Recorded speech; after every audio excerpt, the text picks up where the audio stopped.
Hello, and welcome to Keeping It Real with Shannon Live. Because you don't know how it's going to turn out.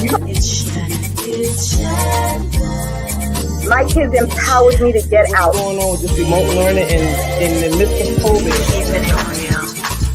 Working for different elected officials, learning and understanding how to put the community first.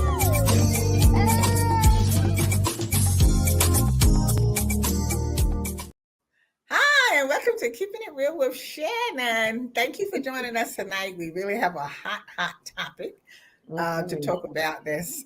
As you know, everything is on fire now with our public advocate and our Mayor Eric Adams. So we have two special guests that's going to be joining us to shed some light on what this issue is. So, Dr. Vanessa. Absolutely. And we don't want to have any shots fired, so we're sure we get the conversation good. But our two special guests tonight is Mr. Charles Billups. He's a retired correction officer and the chairman for the Grand Council of Guardians. And our other special guest tonight is Ms. MIchelle Randall-Williams. She's a retired first grade detective at NYPD from the Executive Protection Intel Bureau, and she's an independent officer with NOBLE, and that's the National Organization of Black Law Executives. Please welcome our guests to the show tonight. Yeah, welcome.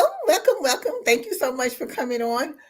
So we can talk about this hot topic with this fight going on, a three-way, I guess it's three-way with our public advocate, Jamani, and our Mayor, Eric Adams, and the City Council about should policing be transparent. Now, I don't know what all this transparency they're arguing about or what they're talking about. They're trying to pass this bill and everything. And I think it's just gotten out of hand with the name calling the mayor a bratty kid and, all of this kind of stuff. And I don't know why we have to get into all of the name calling and stuff rather than trying to find a solution to whatever the problem is that you're trying, to resolve. So, since this is your background and you came from this, what do you think the problem is going on here and how they should be handling this? Because I know there's a better way than we always got to get on TV calling each other names or in the paper and stuff like that, which is totally unprofessional.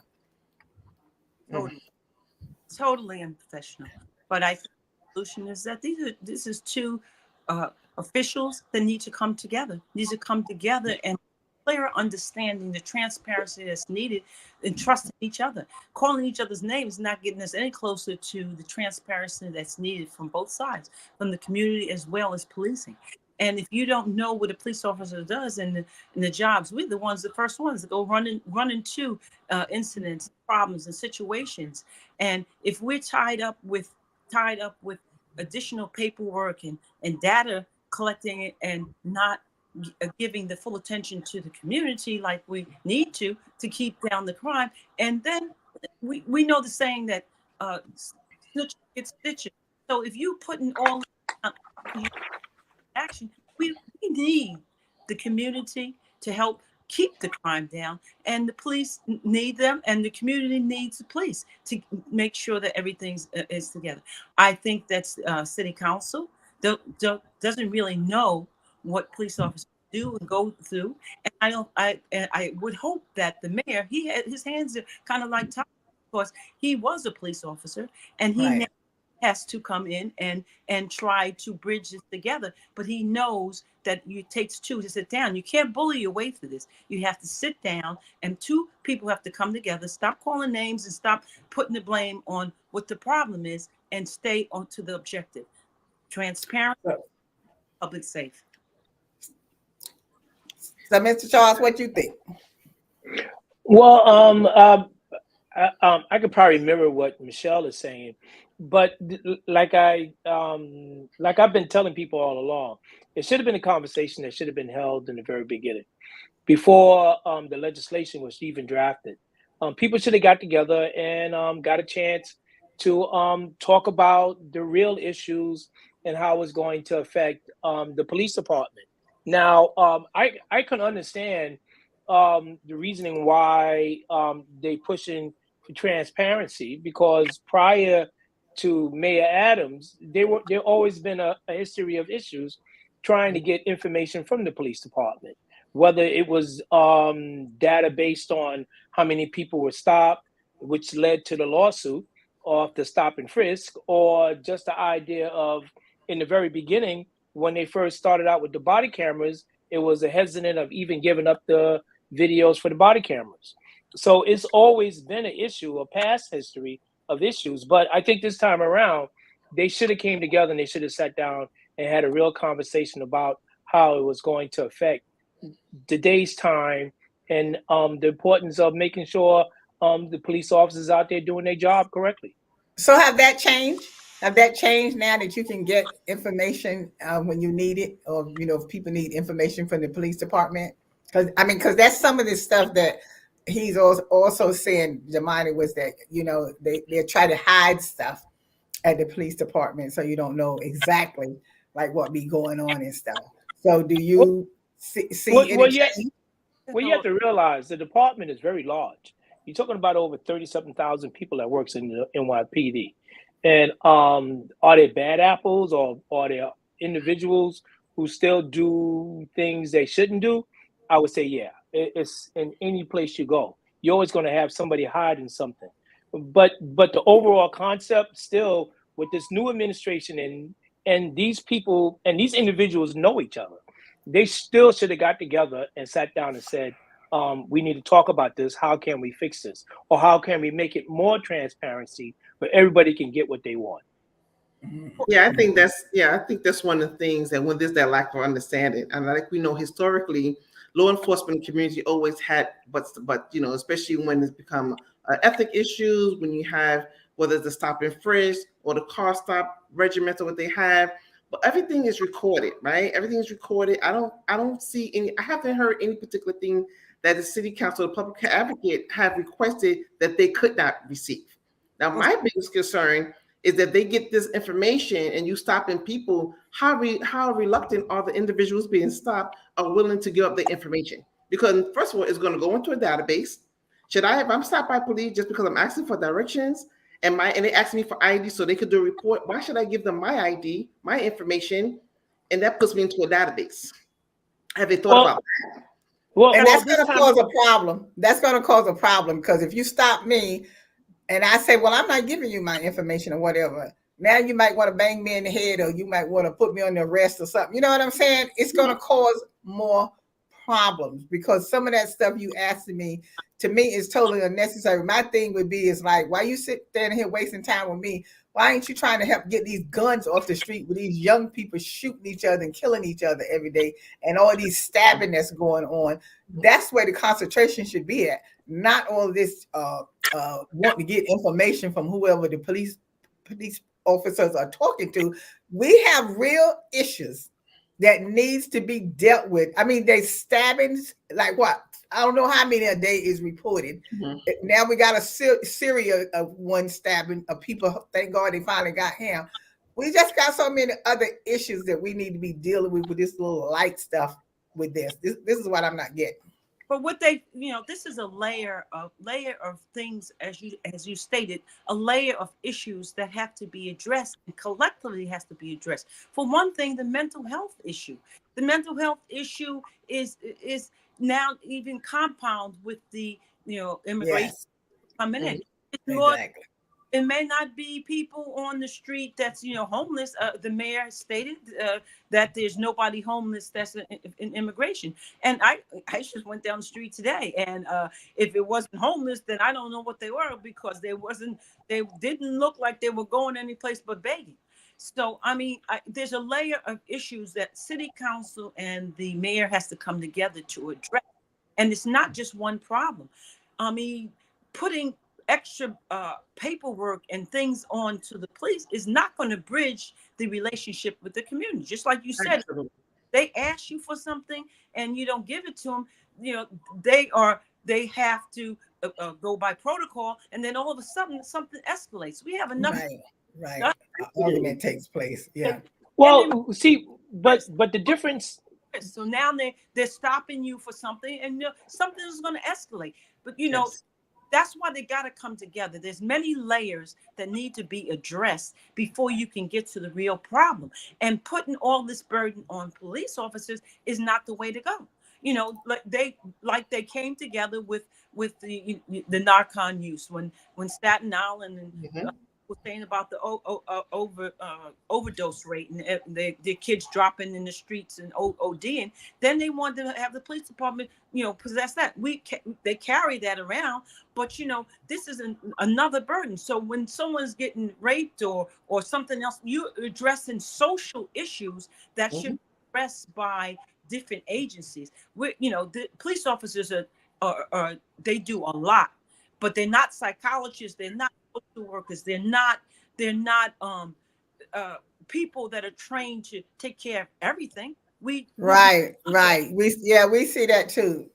Charles, what do you want to say? Well, see, but the difference is it's not about a mental health issue. It's more about gathering or wanting information from NYPD. City Council is saying that NYPD is not coming forth with the information they're asking for. Now, the issue is it's not about all the stops. It's basically really only on one level. They talk about the one level stops. The level one is basically the simple interactions of you, somebody stopping by and saying, did you see somebody run by? Or are you having a nice day? Or you walk into a store and you ask the store owner, is everything okay? Or if you see a group of kids together on the corner, you will walk by, all right, fellas, hey, young ladies, what's happening, and things like that. So what Jomani is saying is that is that based off the level ones, they are not asking for individual names and stuff. They want to try to get categories or some type of statistics of who they are stopping, or asking questions. What age are they? What gender are they? What race are they? How many people were standing there? Mayor Adams is saying, what he's saying is that based on all of those things you're asking, it's taking up too much time for an individual to sit there and go through all those questions. If you Charles. Yeah, I'm just telling you what they said. No, I know what you're saying, but I'm just saying, why are we wasting time getting the information on that when we need to be getting these guns off the street and stuff, or doing something for our young people to stop all of this black on black crime?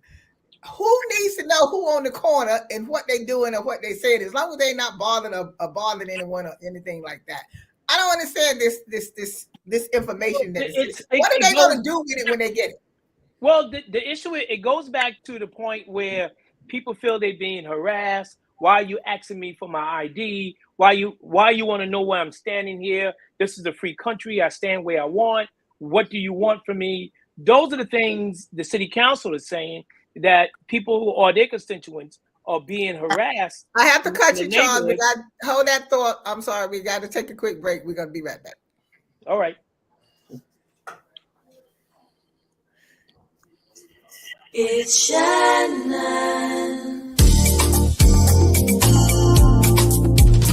It's Shannon. I'm an ex-drug dealer, and I'll be your sub today.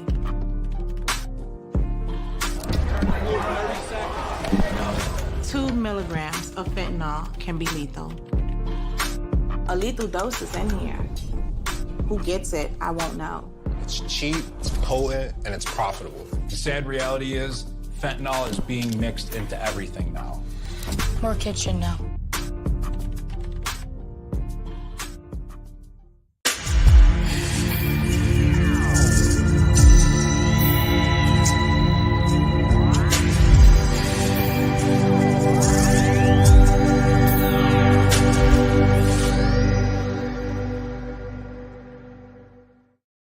If you're just joining us, our special guest today is MIchelle Randall-Williams and Mr. Charles Billup, and we're talking about this police transparency. Charles, you were saying before we went to break.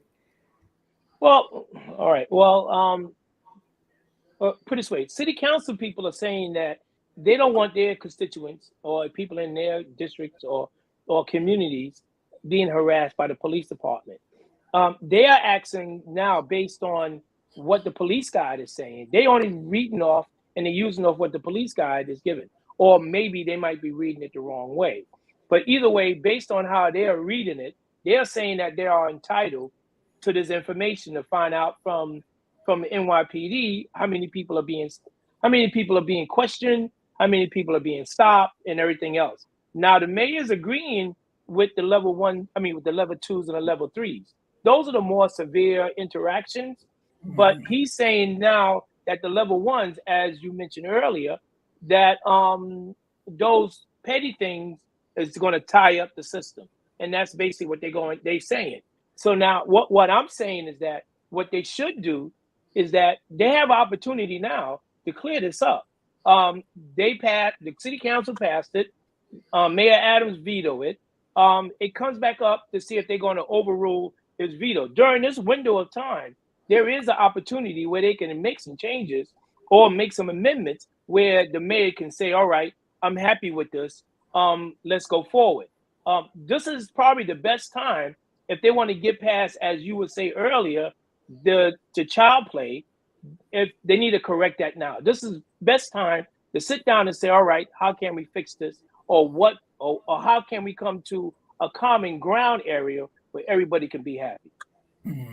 So I want to ask someone, guys. So if suppose they don't come to a common ground, right? How does this affect not just the relationship with law enforcement and the community, but the safety of community? Well, go ahead, Michelle. It's bridging a wider divide because as it is, the community feels that this is just another form of implication of stop and frisk, which should be outlawed. Now, there are teams out there still doing the same stuff that stop and frisk is just a new name, but this is going to make the wedge in it wider because, for one thing, there's really not a true reflection of the community. So it's city council, it's the political arena, and it's the police department. Where are the community activists? Where are the community groups and associations that have something to say? So if anything, like they do all these town hall meetings and all this stuff like that, they all need to come together because city council feels that they're representing the community. The police department is over protecting the community, and a lot of their family comes right from the community. So if they all don't come together, all the stakeholders are not addressed, then it's going to just put a bigger, wider bridge in between the relationship between the police department and the community. And then you're going to see the cycle of crime going up. Because when people are not comfortable with the police department or they feel that they can't trust them, then they don't give them the information needed. Police can't be every place all the time, 24/7, right? And we need the community to give the information or show us the way to find these little niches that are creating the crime, the little troublemakers, the problems, where the guns are hidden and stuff. And because we can't be in everybody's household. So if they don't come together, and also representation of the community boards or the activists that's in the communities that are tired of the gun, or they had in the press conference, they had the bodega owners and people like that. They're afraid, they don't want them to come into the stores. These group of kids are coming in there, and I'm not just saying kids, people coming, ripping off, taking things because they know there's not going to be any police, retaliation or any type of police intervention because they just keep doing it. And now if we get tied up with the police, get tied up with additional divide with the community, the people that's helping us, the eyes and ears that's out there to make law in the city streets safe. What would you, Michelle and Charles, say? Okay, so we say, okay, they should come together and come to some solution. What solution do you think it would be? If they could sit down like grown folks and talk it out, whatever they need, what is the solution that they need to come to?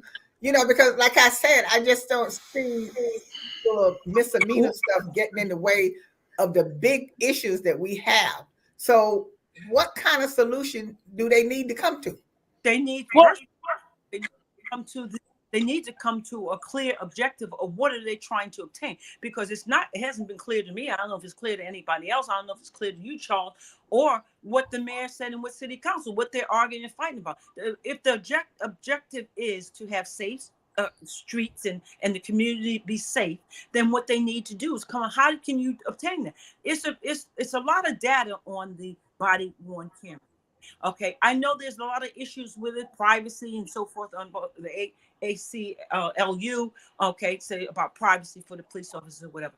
And then there still is the problem of the transparency, because the police department has the 72-hour still rule. I think that's still in effect. So they say, well, listen, that gives them time to get everything together, get the officers, case together if he did something wrong, and then to, get it all straightened out before you even get any evidence or any type of the body camera.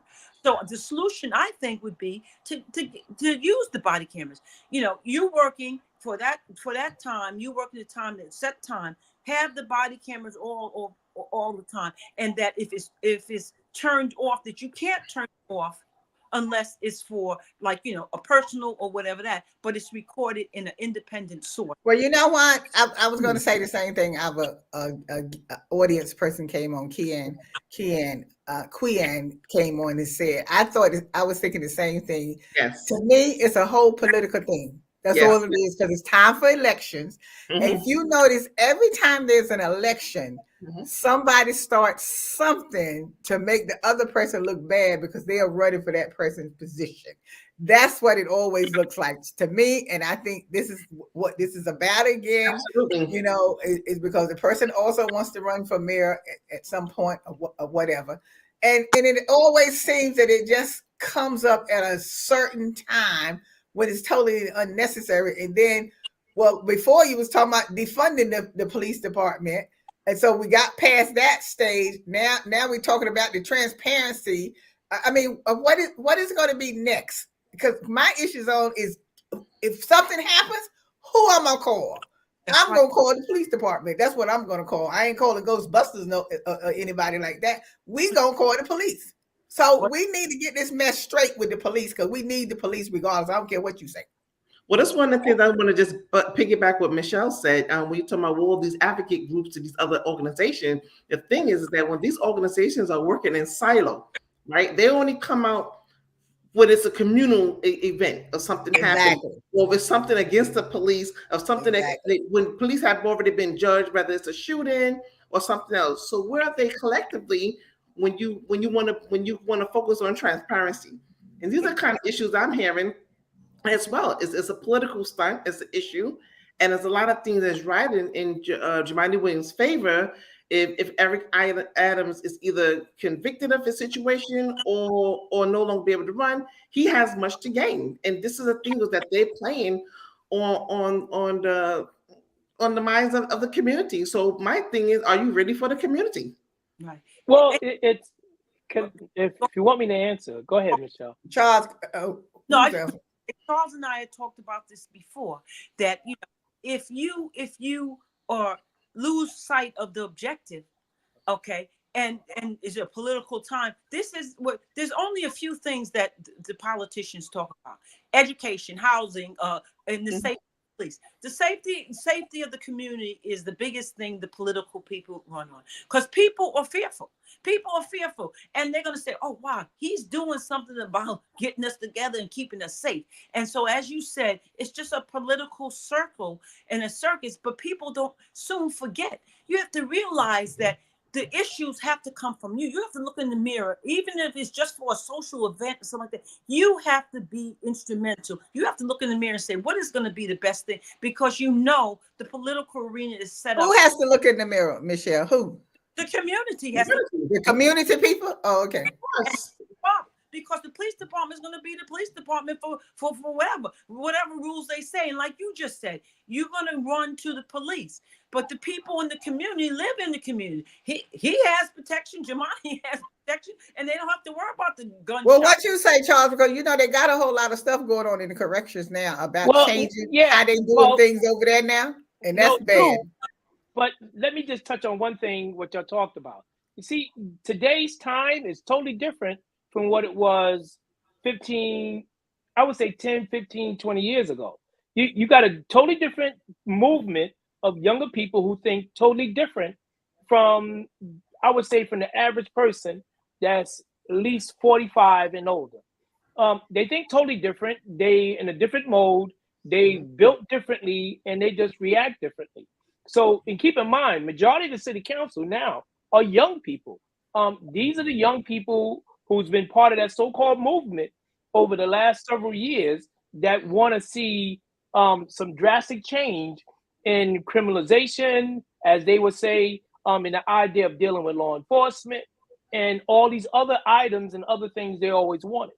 So now they are trying to push their will and also bring about whatever change it may be. But the thing is now is that regardless what anyone may say, it is some idea of transparency. The problem, what they are looking at now, the younger people, particularly some of those younger council people, is looking at the history of what PD was years ago.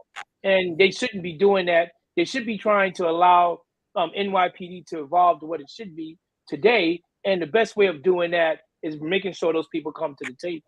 I mean, you mentioned in the idea of correction. Now, in the idea of correction, things should be dealt with a little better. The problem was over the last several decades in correction, it never evolved to what it should be in the idea of today.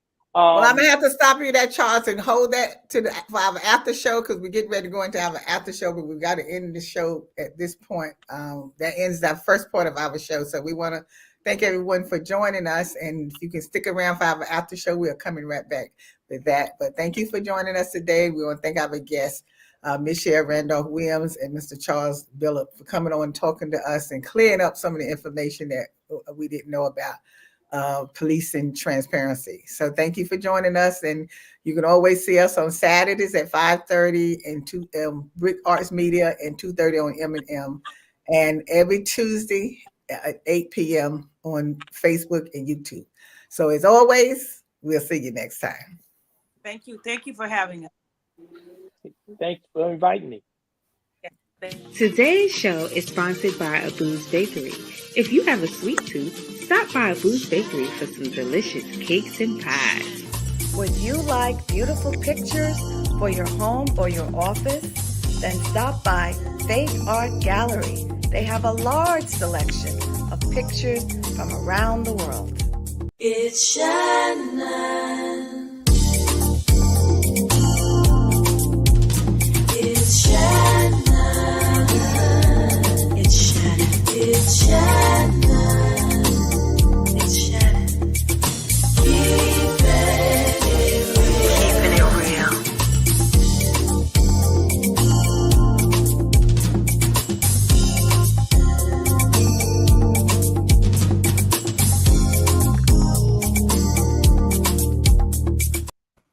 Today's show.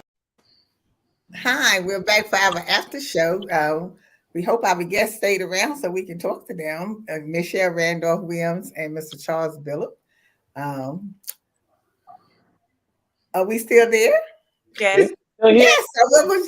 I didn't know what was going on here. I didn't see it. No, we here. Yeah. Now, we had to end the first part of the show, but I wanted to ask Mr. Charles, you was getting ready to talk about the correction, because the thing about it is, it seems like we just go from one extreme to the next. Now we're going to talking about the correction, what you were saying, like all the stuff even that's going on over there now that they don't want happening. They don't want the people, the violent people put in away from the other inmates and things like that. Like, what are you supposed to do when, people are going to get hurt, people are going to get injured, you don't have enough staff, at the corrections department, and sometimes even at the police department, you don't have enough staff. So it's like we go backwards instead of going forward. And it's always people that just want to make some noise and then it's not going to do anything to resolve the issue. Well, there's two parts to this. The first part is that correction department, I'll go back to Giuliani and Bloomberg and even de Blasio. They should have prepared the department to evolve to what it should be today. Now, being today is a different time. We're dealing with different types of people, as I mentioned earlier. We're dealing with the younger people who act and think totally different, and they tend to be more violent at times based on how the criteria is set up. The problem they're having outside of the department not evolving to what it should be today is that the people who are running it are now trying to play catch up. But then in the meantime, you have city council and you have these outside entities who want to shut it down, who want quick answers today, which will never happen. They are so focused on closing Rikers instead of trying to fix what's going on today and worry about closing it tomorrow. They need to make people comfortable and they need to make people safe, whether they incarcerated or the staff that's working there. I mean, those are some of the biggest problems that are going on. Right now, based on this legislation that was passed, it was based on solitary confinement. There is no solitary confinement. Really, it was never was any. I think they watched too many Shawshank Redemption movies. But in the idea of it now, they're really talking about, it started off as punitive segregation. Punitive segregation was set up in a way where you had violent people who attacked other inmates or incarcerated people, or they was attacking staff where they had to isolate these individuals because they was violent. The thing is now is that what Jomani and the city council is saying, and this is what they added in their legislation, was that they didn't want these individuals locked up for a long period of time. Right now, based off what I got, is they are being locked down for somewhere around 10 plus hours a day, where they literally inside a cell area to prevent from harming anyone else, whether the person is detained or staff. So in his legislation, he wanted to reduce those hours from 10 plus hours to somewhere around 4. He want them locked because he's saying because of the mental issue that's dealing with the person being locked down for a long period of time. I understand those things and I can see those things happening, messing with a person's head and mental. But the thing is now is that how do you deal with individuals who keep repeating the same old violent acts against other individuals? You got to deal with them somehow. So the thing is now is that they got to look at it in a way, or they got to come up with some kind of progressive way, or where they can lock these individuals down and deal with them on an ongoing basis. It should be psych services or some kind of medical staff should be available for these individuals to evaluate them on an ongoing basis. They should have, but it's not really like that. And then on the other hand, the other part of the bill, Mayor Adams was complaining about when they was transporting prisoners on the buses. He was saying that when they transport these people on the buses, the legislation is telling them that they're not supposed to handcuff the individuals while they ride in the bus. And then he used a comparison when somebody gets locked up or arrested, they get locked up and they get placed in the police car. He said that same concept should be for the buses too also. They should be handcuffed. Over the years and decades, it's always been where these individuals were handcuffed inside of a bus. And that was done for different reasons. It was done for reasons to prevent people from escaping. It was done for reasons to prevent the incarcerated people or the people detained from attacking staff that was riding there. I can recall years ago where you had people or incarcerated people who wanted to escape off the bus. No more than a month ago in Brooklyn Supreme Court, one jumped out and got out from the handcuffs and he crashed the bus into the building. So it should be, all right, how can we fix this? How can we make this better? No one's saying that. No one wants to say, stop, slow down. We need to talk about this. And that's not being happening. Well, of course, I can't even understand why would they want to have them ride in the bus and not be handcuffed when they know that they could easily attack the driver and cause an accident or anything if they want to escape or whatever. I mean, that doesn't even make any sense to even say. Well, it's like a back and forth, like a pivoting back and forth between the two. Jomani saying that the mayor, the public advocate is saying that the mayor is exaggerating it, and the mayor is saying that this is in the legislation. So, like I said earlier, when you're up first part of the show, this is probably the most unique time where they can lower those flags, sit down, take a deep breath, and say, all right, let's fix this the correct way.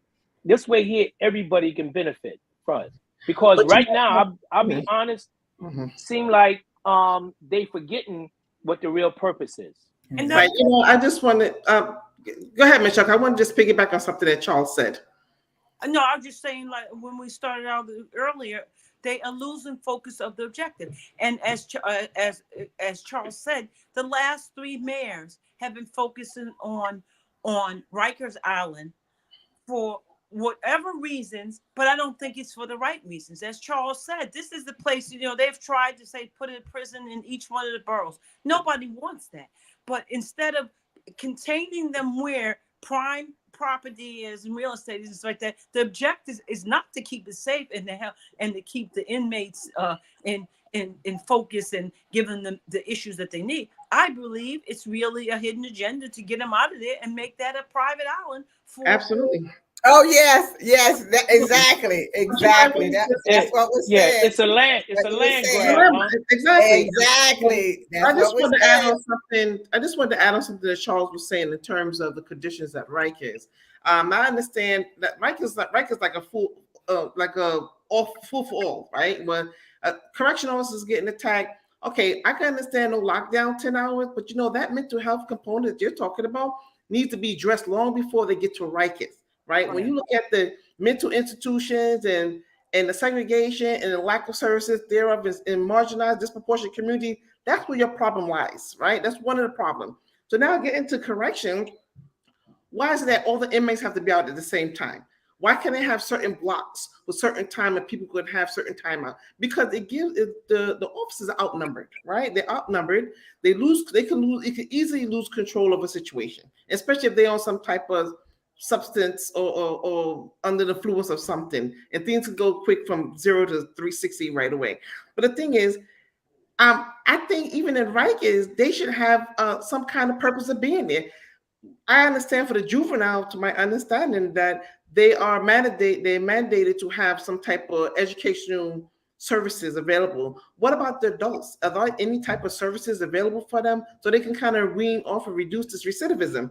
Because this has become a resolving door. And in lieu of that, you have all these individuals keep going back and forth to jail and ties up the court system. Do you not see the judge or a hearing for months and months and sometimes years and all these things going? So it's a bigger problem just outside of just trying to relocate them and focus on the prime property that they have a larger objective to. Well, you have to keep in mind, let's go back a few decades. Over the last 3 to 4 decades, they've been slowly eliminating the programs on Rikers Island. Right. It started under Giuliani, and it just went right along. Even though the prior mayor, before Mayor Adams, he wanted to shut down. He's claiming he wants to do all these things, but he never brought back any programs. He never did. He was more focused on shutting it down and building the borough-based facilities.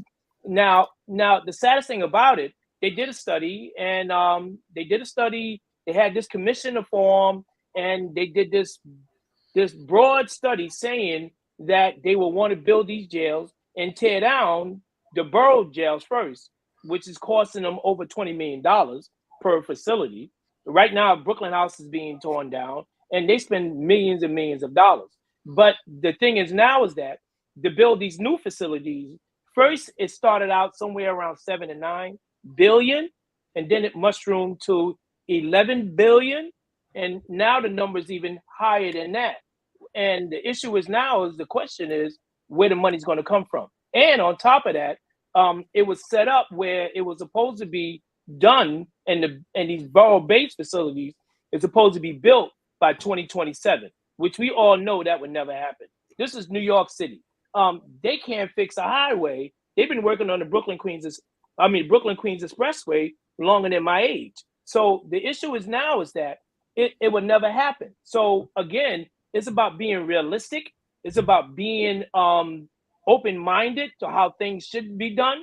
Now, fine. Should the jails be updated? Yes. Should it evolve to what's going on today? I would say yes. The problem is that things are one-sided. You got city council who's supposed to be serving the communities, and their constituents is more or less dictating how they want it to go. My thing is they should slow down, take the time, and speak to the people who are literally on Rikers Island. Now, you can't always go by a one-sided thing. it should be a joint issue. A joint issue or a joint effort of the idea of trying to make sure things are being dealt right with the people who are incarcerated. As you mentioned earlier, true, the kids at the age of 16 and under supposed to get some kind of education. They're supposed to be going through some kind of educational process. The thing about that, Charles, is, and I'm saying this to all of you, because my thing is, just like you were sitting there saying about the jails, how much money they spending for the jails. Why are we spending all this money building jails and more jails and more jails rather than taking that money, putting it in the school system where these kids can be educated, get some programs for prevention to keep their little butts from going into being incarcerated and going to Rikers Island? That's where the money should be going at. And these parents also need to be held accountable for what their kids are doing, because this is not happening either. But I know parents have a hard time. I know a lot of us is in single parent, but a lot of us have raised our kids in a single parent. It's like the kids are out of control and the parents are scared of the kids. So now we got all these young people running wild, doing what they want to do. Now we building more jails and more jails and more jails. You know what? Rather than putting some prevention out there to stop all of this, so they don't have to be incarcerated. Because you know what? I can just imagine a 15, 16-year-old kid out there in Rikers Island. If they wasn't mentored before they went there, I know they'll be mentored before they get out. But you know what? When we talk about these building jails, you know what's going to happen? The city have outsourced private land, right?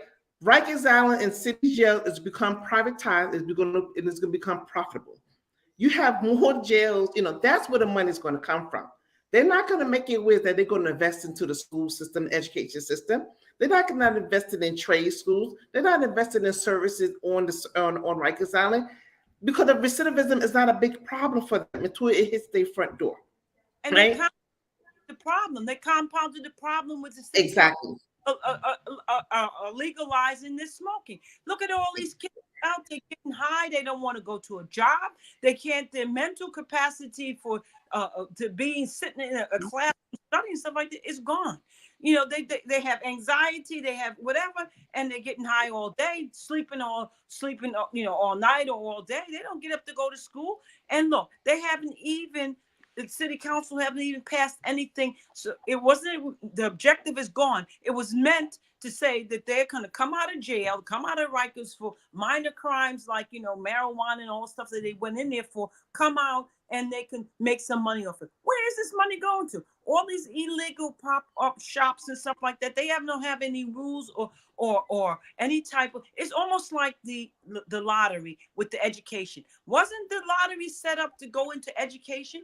Our school systems are still failing. And where's this money when there's billions and billions of dollars people can win on the lottery? Where is the money going if the school system, they say the average high school student dropout rate is they never get out of, it's like 85% of a dropout rate before high school. So how? But that's what we said, Michelle, what you just said. Then that's the stuff that the city council should be looking at, rather than you looking at little mediocre stuff like you talking about with the police taking down somebody's name and stuff. You should be holding the Board of Ed account for the money that you give them for the education system and everything. This is what I'm saying. The mindset is just like Vanessa said, it's about money. It's about money.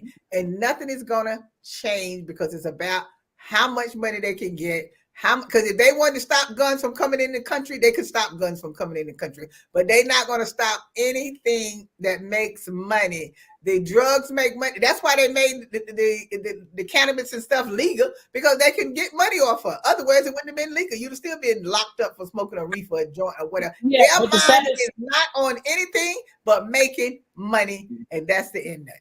Yeah, but the saddest part about, even with the cannabis, you have tons of illegal shops opening up. They pay a small, the city shuts them down. They pay a small fine, and then they open back up 2 weeks later in the same location. And you have some of these pop-up shops that are making more money than the legal shops. So it is something that should be dealt with and talked about the right way. But right now, everything should be more based on if going back to our original conversation is in the idea of transparency for NYPD and the idea of, all right, what can we do to help correction evolve to where people are getting the proper services and also they are being protected and the staff is also being protected. No more than a week and a half ago, a correction officer got his arm broke. I mean, literally broke. Yeah. And the thing is now is that what's going to happen? The thing is now is that because of the new rules or just a lot of the legislation that has been created dealing with correction, it sends a bad message because the same stuff we watch on TV, the people who are incarcerated is watching it too. So now they're thinking that I can just go hurt someone and nothing's going to happen to me. But you have to keep in mind though, the jails is just like the streets. You got a lot of peer pressure going on from the gangs that are in there. You have a lot of social issues that are going on. I'm talking about I'm not even talking about the mental issues. I'm talking about the other items. There are dozens of other items that cause people to act up, to act wrong, and do bad things. So the thing is now is that, and this is what's been happening over the years, is that they've been closing these state facilities to deal with the mental health people, which they should need to open back up and try to get some of these people help. But keep in mind, the biggest headache now they have in trying to focus on the mental health is that they got to focus on the migrants first because they need housing and other things like that. So the issues are mushroom. So, but well, look, now, we're not look. we're over our time. We're not going to solve anything tonight because the city council is not looking to solve anything of what we know needs to be solved. We know they're not going to come together to try to do the right thing because there's always a reason behind everything, and most of us know what the reason is. So, we just have to really, pray for our city, pray for our children, because I don't even know what to say at this point. All I know is that something needs to be done. Parents need to get control of their kids. Why do you want to see your kid go out there to get in trouble and get incarcerated? We got to do better. We got to do better with everything that we've been talking about. So, look, thank you so much, for taking the time to come on and to share this information with us. I mean, really, really appreciate it.